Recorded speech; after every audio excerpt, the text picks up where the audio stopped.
Many businesses struggle with content and they can't clearly answer whether they have a strategy or not. But today in our lesson, we're going to look at some of the often overlooked questions about content marketing strategy. What are the real benefits of using different content formats? What is the difference between just using social media and using content to grow your business? Should you, as a business, be paying closer attention to user-generated content? And finally, is being a thought leader really a thing? And should you aspire to be one? Here we go.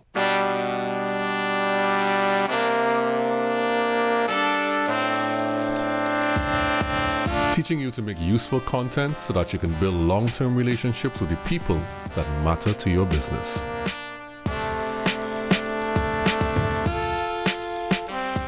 Hello and welcome to the Useful Content Podcast. And today we have a new teacher in the Useful Content classroom, Ricqcolia Phillip. Hi, Ricqcolia. Hi, Juma. Thanks for having me here. I'm really excited to be here. It's good to have you on. I think the first time we would have met in person was at a local event, the first one I went out to since the pandemic. I think it was Digimark, maybe. It was the same for me as well. First major event since lockdown, yes. I think at that time you were talking about, you were doing a presentation on content marketing. That was a pretty exciting and fun time. I think that is what made that event even more spectacular because I was invited to take part at first and then I was invited to speak. And then by extension, I got to meet a lot of pretty amazing people in, the business and marketing space, including yourself. So that was a really great day, for sure. I find that, those local events are very useful. And my hope is that in the future, we're able to have more of those for the development of the marketing space and for people who want to know, business owners, etc., inside of Trinidad and Tobago. And you are not the first Trini on the podcast for this season, but you are one Trini that I wanted to talk to, especially since I was aware of the things that you were doing. So please tell us a little bit about how you serve your clients and your journey to creating useful content for them. Yeah, so my official title is Content Marketer and Strategist, and a big emphasis on the strategist because I've recognized that there are a lot of clients and businesses on a whole that they know they want content, they know they need to be visible, they know they need to, get their messages out and this and the other, but they still struggle with the how. They still struggle with how to connect, putting out the content and the marketing and connecting it efficiently with their business and their goals and their objectives, and of course, by extension, sales. So my job essentially is to help them develop a strategy that allows them to show up, and not just show up, but show up with value and purpose, and strategically showcase to their target audience, whether it's their existing audience and new clients as well, why they are the go-to product or service for them, how that particular business serves a particular need or desire for the end user, the customer, the potential customer. And I do that through content marketing. So Ricqcolia, from your perspective, what is content strategy? What is your take on content marketing? Content marketing is essentially, just a marketing strategy that allows businesses to attract, engage, and retain their audience by creating relevant and useful, see what I did there, content for their audience. So I would say that it's more than just saying I'm selling X for Y or Z dollars. It's showing that particular end user, all right, well, this particular business, this particular product, this particular service can solve a problem for me. It can fulfill a desire or a need that I have. And beyond that, this particular business that's offering this service or product, they have my genuine interests and needs in mind.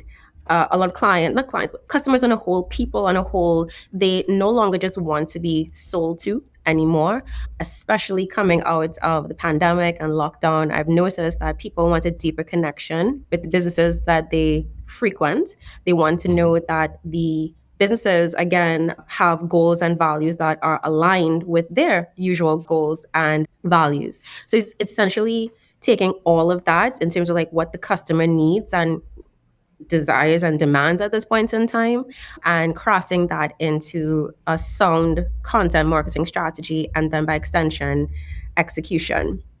And Most people think when I talk about content, because I've actually gotten that a lot when I've been introduced to other people. Most people think when they hear content now, that content is simply just social media or social media marketing or just TikTok or whatever the case may be. And I've actually been introduced as just as a social media person on many occasions. And it's fine because, yes, I do social media, but what a lot of people don't realize is that content marketing is way beyond social media. It's actually an umbrella term for just general content on a whole. So, yes, you have social media, which is, I think, the most prolific content type because it's what everybody uses every day. We get a lot of instant gratification and instant wins when we see likes and engagements and that sort of thing. But content marketing can inhabit many other forms as well. So blogging, if let's say you have a website and, depending on the industry you're in, you want to sort of showcase that, insights and updates and thoughtful content within your space, your business can create a blog. This could be video content. It could be podcasts. It could be emails, specifically newsletters, which is another really underutilized space in the content marketing arena. It could be lead magnets. It could be quizzes and tools. It could be checklists. It could be courses. It could be workshops, ebooks. There's like a long list of different types of content that can be categorized as content marketing. The most important thing to keep in mind is that whatever type of content you're putting out, especially as a business, it has to serve a particular need for potential customers or your existing client base. They have to get some kind of value from it. And then by extension, the more value they get, the more inclined they are to say, I want to purchase from you, or you would be top of mind for them when they're at that place when they're ready to make a purchase. Now, that's a whole lot. So you just give a really large definition, a very broad and deep definition of content marketing. So, Ricqcolia, part of what you believe is that content strategy is being very underutilized by businesses. Why do you feel that this is the case, and how can businesses now begin to use content strategy if they need to? So I said earlier that I'm very specific about highlighting to people that I'm not just a social media person, I'm a content strategist and marketer. But a lot of the times, I would probably say 8 times out of 10, when people approach me for inquiries for services, it's social media, which is fine. What I do, I usually onboard or have like a discovery meeting before I onboard. And what I've noticed in those discovery calls is they are focused solely on social media. More often than not, they do not ask about additional content types or content marketing strategies. So they'll never ask about email marketing or newsletters.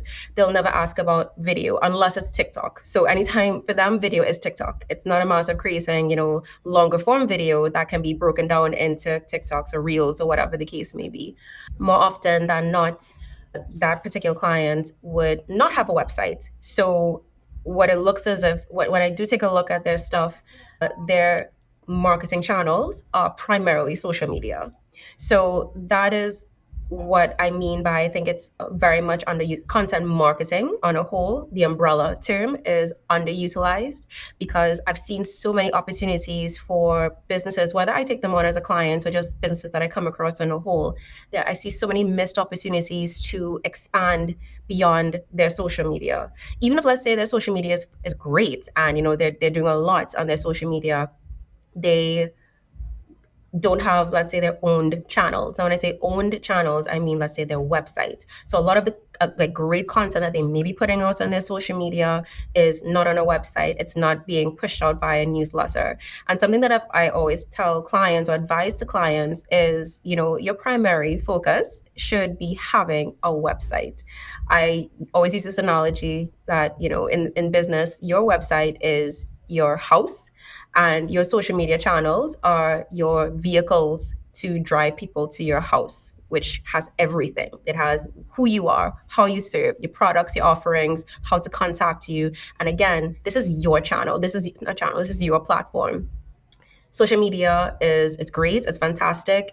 The opportunities are endless in terms of reach and engagement and getting clients and that sort of thing. But they're not yours. You are in rented space. if Adam Mosseri from Instagram or Mark Zuckerberg decides today, hey, I'm done with this Instagram, I'm done with Facebook, that's it for you. If they decide to put up a paywall behind those platforms, and you are not in a position to afford that, what are you going to do? We've experienced on many occasions more and more that these platforms glitch every so often. Platforms are down for the day, sometimes days. WhatsApp has gone down every so often, and WhatsApp is a product of Meta. And we've seen time and time again where businesses are at their wits' end because a day or two without without their social media means lost business. That can happen because that is Instagram and Facebook. But ideally, your business should still be running and you should be getting sales no matter what's happening on Adam Mosseri's Instagram. And that is essentially what I mean by I think it's underutilized. A lot of businesses are solely focused on one lane or one branch of content marketing, and they're missing out on opportunities to increase their visibility. Again, social media is one thing, but if you have a website, there's this little thing called Google. What most people do when they're trying to find out something or try to discover a product or find a solution, they Google it. Depending on what your business is, if you have a web presence, you can show up in Google search and be top of search based on what people are looking for. And your business can be there as, okay, well, I need to click on this website so I know, because this particular entity may be the solution for what I'm looking for, or the answer to what I'm looking for. So yeah, it's a bit underutilized, and it's partially why I do enjoy educating as well, to kind of give people a wider perspective on how they can show up beyond social media. Right. And I agree with you. I think that many businesses, they don't have a concept. And that's the thing, that they take social media and they put it in a particular positioning in their mind as a priority thing for marketing. And they don't think about, okay, how can I structure this thing in a way that will be sustainable, that will speak to the right people, and that will generate the conversions that I want. So they don't focus on what are the results that I want, what are the goals. They focus on, well, social media is popular, let me just put stuff on social media. Social media has sort of cultivated this sort of instant gratification mentality. And again, I think it was sort of solidified during the pandemic when everybody was at home. So we spent way more time on our phones and, streaming than we ever did before.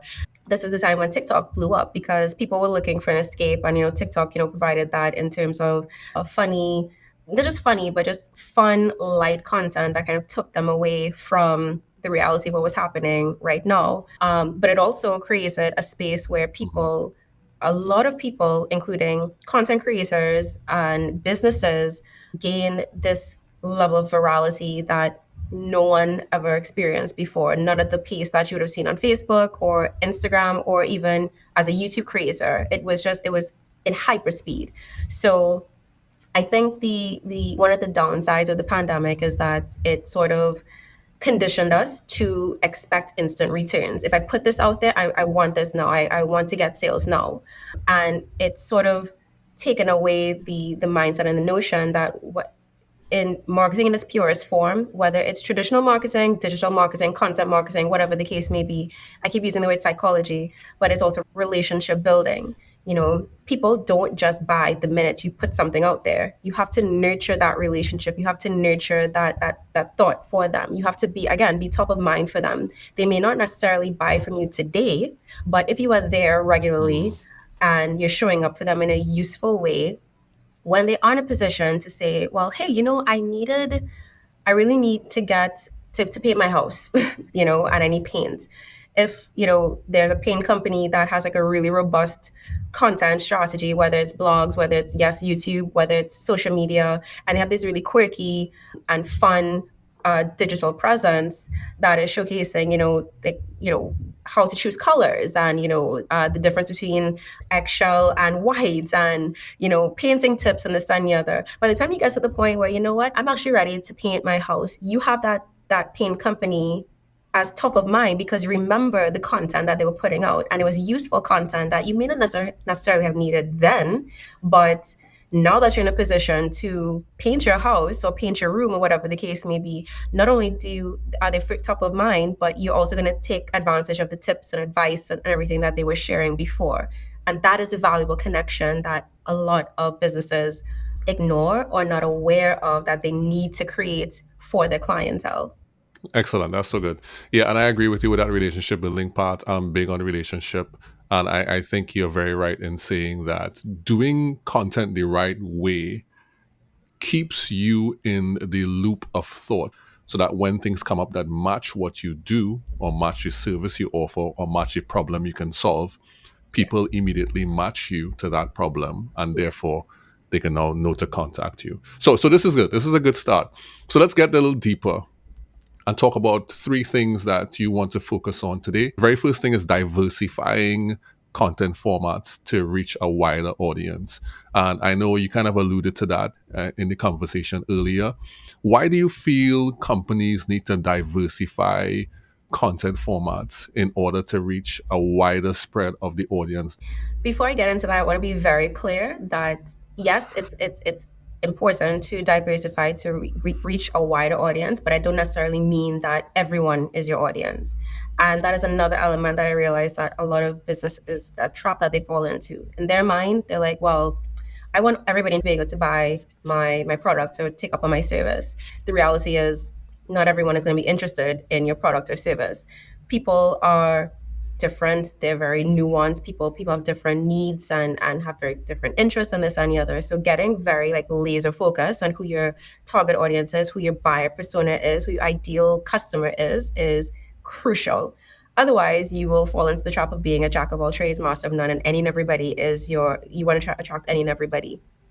You also have people who, if let's say you charge a premium for something because you know this is what is needed to execute or to get this product or service out, if someone, doesn't value what you're putting out and like, oh, that's too expensive, that person is not necessarily a target audience because they don't understand what goes into putting forward your product or service. Why I say diversifying is important is because for a few reasons. One, whoever your target audience is, they're not always going to be on every single platform that you're on. So for example, if let's say your primary audience is Gen Z, right? Just as general as I possible. I'm not even going to specifics with psychographics and all of that. But you are doubling down on, Facebook. Your audience that Gen Z audience may not necessarily be there. So it's understanding where your target audience spends a lot of their time. That's partially what it's about. It's also because the content marketing space and content creation is very intensive, as I'm sure you know. So creating like one or two overarching pieces of content and breaking it up into different spaces and at different times and in different platforms and formats as well allows you to essentially get several bites out of the apple with one piece of content. Again, using this episode as an example, this can be a video. Let's say this entire session is an hour long. So someone can look at this entire session in its totality, but then you can break this up into, let's say if you're on TikTok, you can break this up into 30-second or 1-minute bites on TikTok. You can break this up into, you can extract my quotes from this interview and put that into a series of tweets, into a tweet thread. You can put this into, or you could transform it into a reel with a quote and you could add like some visual underneath it.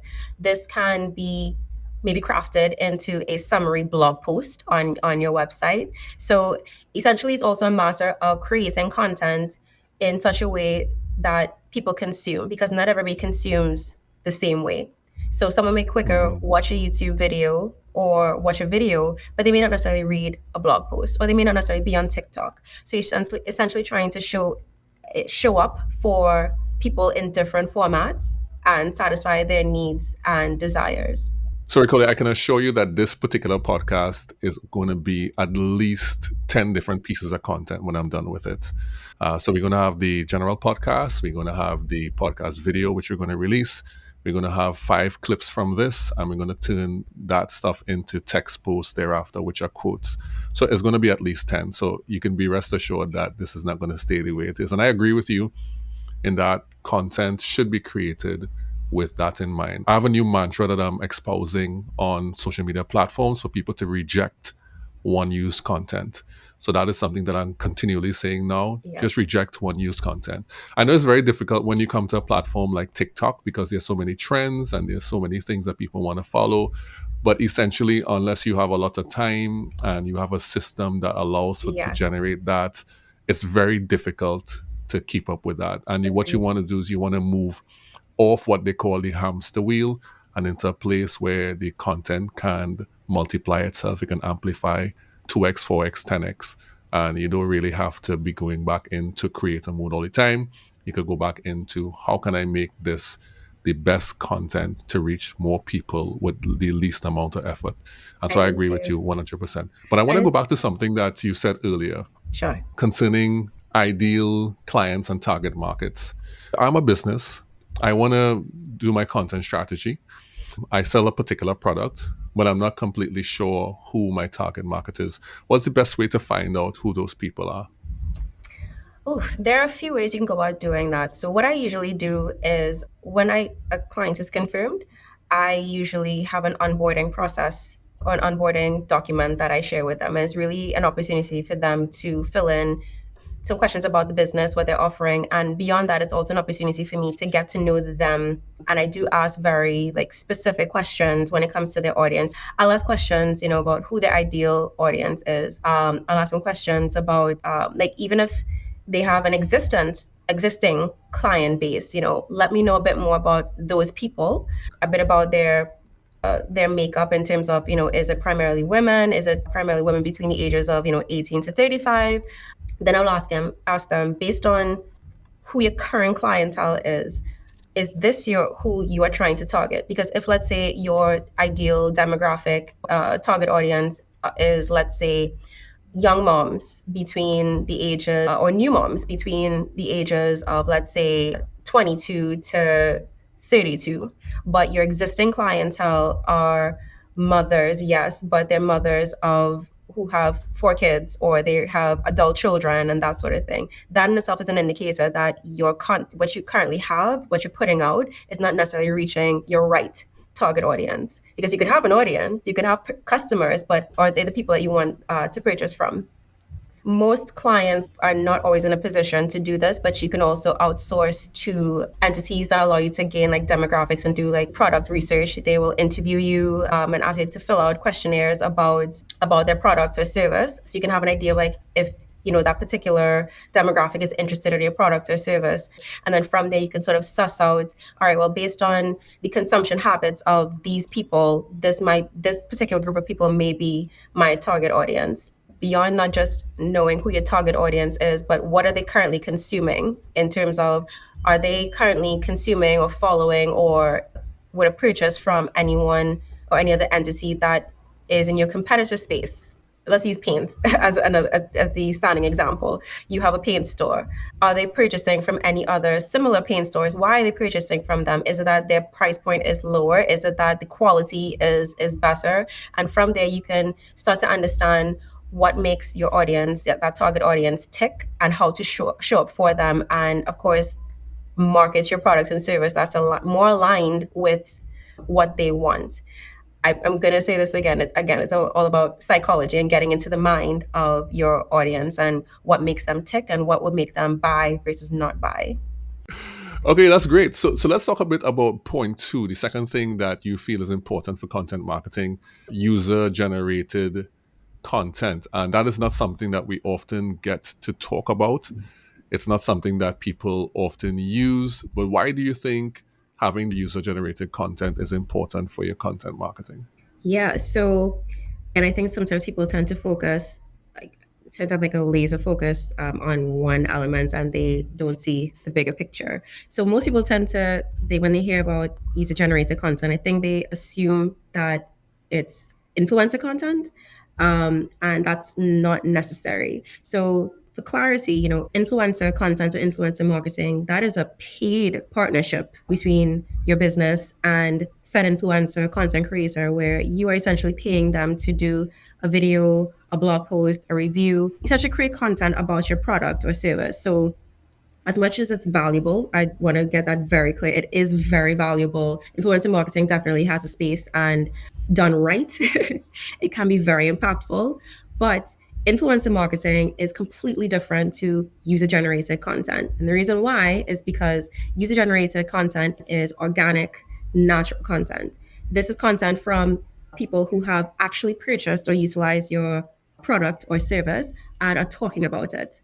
They're giving reviews. They're actually on their own. They're like, oh my God, I love this scented candle. I'm just going to do a video of me unboxing it. I'm going to talk about this amazing scent that reminds me of my childhood. I really want to talk about the customer experience that I had when I went into the store. User generated content is so powerful and impactful, in my opinion, I think a bit more than influencer marketing or influencer content. And that's because it is real, true, honest reviews and experiences and insights that real paying customers are giving about your product or service. And when you think about just like in our day-to-day lives, when we, on our own, we may decide to buy a product or service, but think about it. Most times when we do buy or take up on something, it's also off of recommendations as well, right? So if I tell you, hey, Juma, I'm really trying to think of like a good restaurant to go to. I want to celebrate my anniversary, and I really want to get a place because my partner really loves Italian food. What do you think is a great place for me to go to? You'd recommend a particular restaurant, and you'd say why. Like the food is so authentic, the customer service is amazing, they have really great wine. I may not necessarily have known about that restaurant, but because you gave me a glowing recommendation about that restaurant, not only have you created a level of discoverability and awareness for me about that restaurant, but so giving your real experience that you had. No one paid you to tell me this. So user generated content is a really fantastic way to build trust and authority in your space, because no one is paying these people to say, well, this product or service is great. People tend to trust feedback and recommendations from the people who have actually spent money and time on said product or service. So it can go a really long way in, again, building trust and showcasing why your product or service is definitely one to take up on. And when you pair that with a sound content marketing strategy based on some of the things I just described, it's only just gonna, shoot your product or service through the roof in terms of, well, this is a must have for me. I need to find out more about this product. I need to find out more about this service. I need to find out more about this service provider, because clearly they're doing all of this great stuff for all these people. So I should give it a try. Yeah, I like that. And I think that's very true because if we see a regular person saying something about a product, we tend to trust that more than look at me or look at this. Yeah. It's just a regular person just like me in my demographic, in my psychographic, a human being who is having an experience saying this, you're more likely to trust that. But I do have an interesting question. Can user-generated content work against you? Yes, it can. So I think most people, they think user generated content is all just like glowing reviews and all of that. But it also can come forward in the face of, negative reviews. Because I'm sure you've seen it, negative feedback on either posts or, let's say, platforms like Yelp or TripAdvisor, or on, I think there's a section on Facebook where you can leave recommendations, and there's a section for you to like leave reviews on that business. And yeah, depending on when or what people say, that can, not go too well for that business. But I see it as an opportunity not to delete comments or hide. Of course, if they're derogatory, if they're really out of pocket, if it's abusive, of course, delete that type of commentary and all of that. But I see it as an opportunity to properly listen to what people are saying, because at the end of the day, these are people who would have purchased something from you, right? They spent money, and people are very, mindful about where they spend their money. So if it's can be considered constructive criticism, if let's say they comment and say the customer service wasn't great, the product was subpar, the service was subpar. If you are really serious about offering an exceptional, not just product or service, but just a business model on a whole, I do recommend that you pay attention to that and look internally and say, okay, we dropped the ball here, and we've seen this particular complaint come through a few times. What can we do to make this better? Is it our processes? Is it our workflows? Is it the product itself? Do we need to revisit this? So, yes, nobody wants negative reviews on anything, but at the end of the day, if you do it properly, you can use those negative to and find ways to strengthen whatever it is you're offering.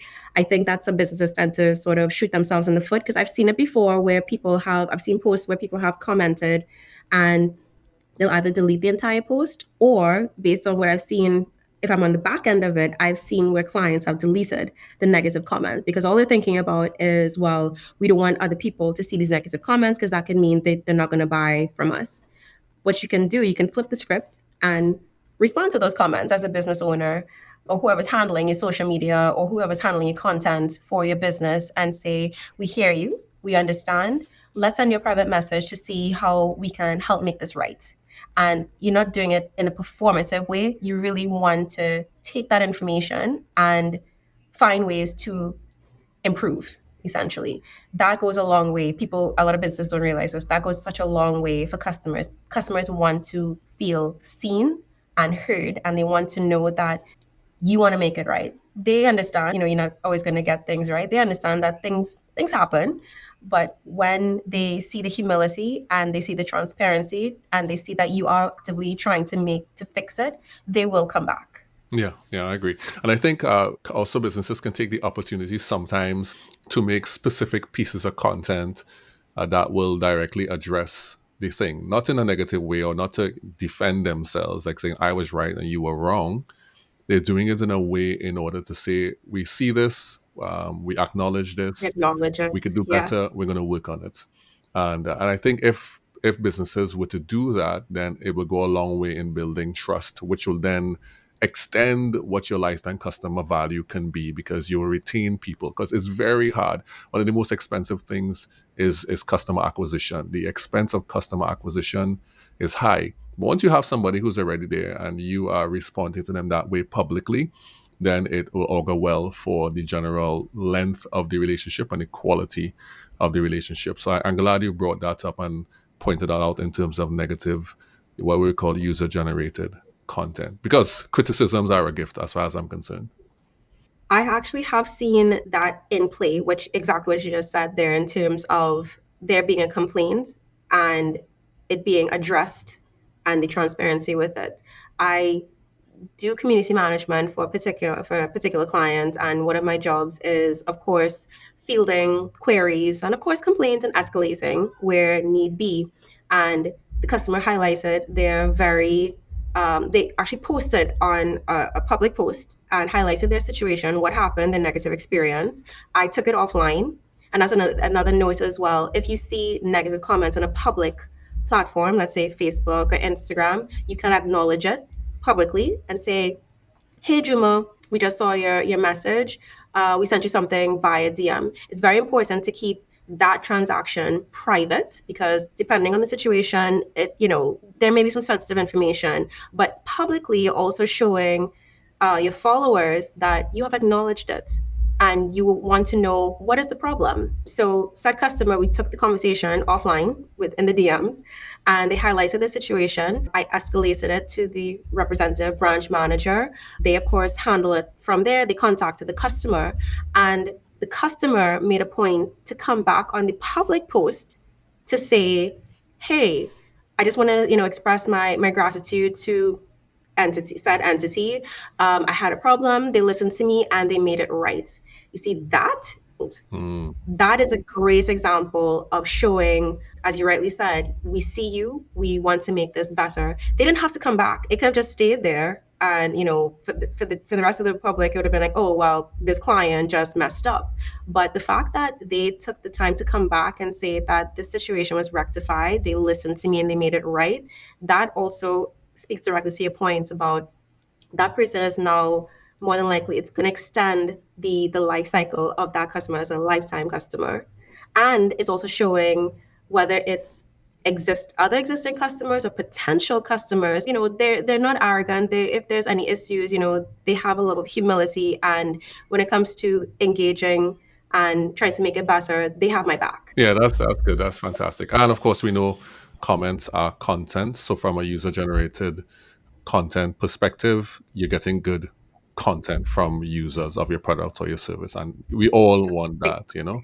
we all We want all that. want that. Yes. Okay, great. That's good coverage. I like that little chunk. I think it would have been great. Maybe next time when you come on in the future, we'll just focus on user generated content and do something on that. I Sure. think this conversation could go a lot deeper. But let's move on to the third thing that you came to talk about in content marketing and content strategy in a general sense. We're looking at three pillars. The third thing that was coming up is building authority and trust through thought leadership. And I know this has kind of been a buzz terminology for the last few years. Thought leadership, Yeah. thought leadership, thought leadership. And many people have ideas and opinions about what that may mean. What is your perspective on thought leadership, and how can someone build that? What do you think it is?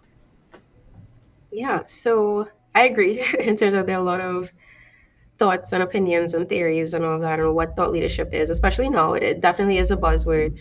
I mean, I'm going to be very, in a simplistic sense, thought leadership and thought leadership content on a whole is essentially creating content that speaks to your niche or your industry and showcasing that you are an authority on this. But I think where true thought leadership comes in is more than just consuming the information and regurgitating it back out to an audience, but also how you are using that information, how you are actively in that space, and what you're doing to effect change, how you're providing those solutions. You know, again, experiences can be positive and negative.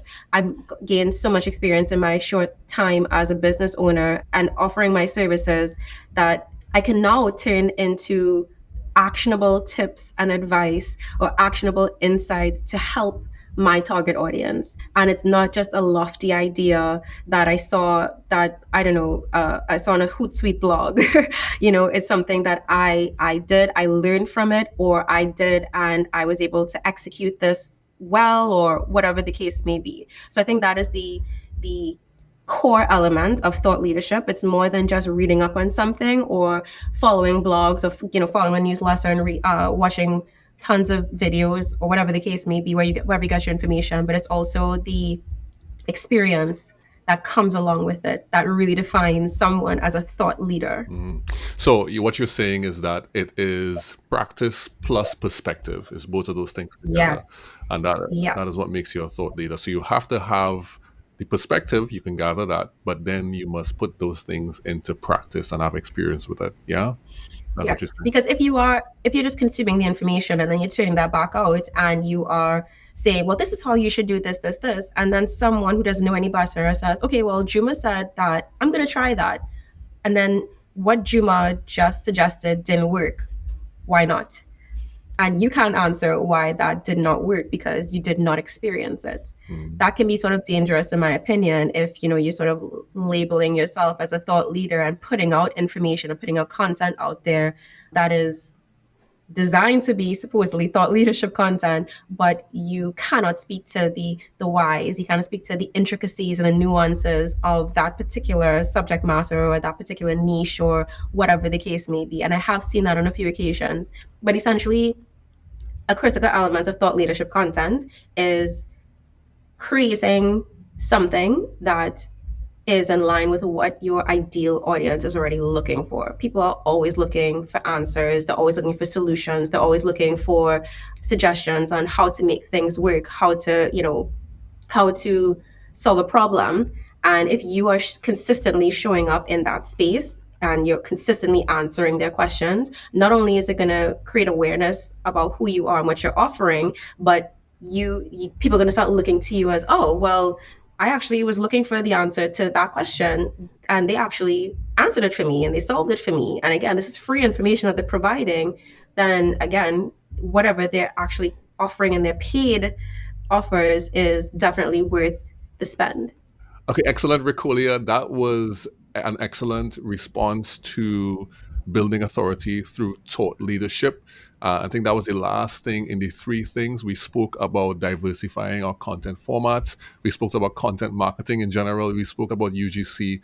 And then finally, we spoke about thought leadership. And this is all under the umbrella of how you have excellent content marketing and how you do content strategy. There's a lot more we could have covered, but we did squeeze a whole lot into our time together. Do you have any final closing thoughts you want to share with the people? I would definitely say if you haven't done it, if you are not involved in it right now, start thinking more beyond what you're offering and start thinking more deeply into how you can solve a problem or how you can serve a need for your audience. The minute you start switching that mindset, it actually makes it a lot easier from there to start coming up with your content strategy in terms of direction and vision and, how you want to show up for your audience. So also think of it this way. Yes, you want to get sales. Yes, you want to build your clientele and all of that. But ultimately, it's not about you. It's about your customer. So keep in mind what you are offering and how you are trying to help your customer and the ways you can show up to show them that you are the solution to their problem. Excellent, great, wonderful. Great closing to an excellent conversation in the Useful Content Classroom. People may have heard this and they may want to find out how they can get in contact with you. Could you share with them how people can reach you online?